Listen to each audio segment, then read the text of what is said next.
So we decided to crowdfund because, as opposed to just raising money, crowdfunding really forces you to get yourself out there, telling the world about your project, about how awesome it is, about the impact it's had, and it also forces you, in a good way, to build lots of new bridges with brands, with local companies, with other community groups who can either donate prizes, or they can promote your campaign, or they can maybe write a story on you.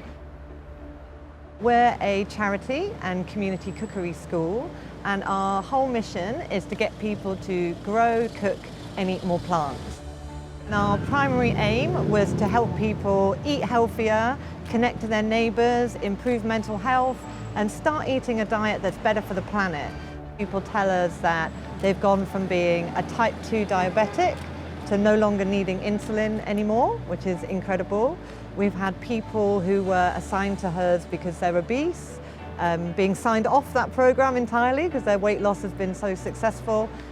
We've had people who have never cooked in their entire lives, and age 82, they've learnt to cook.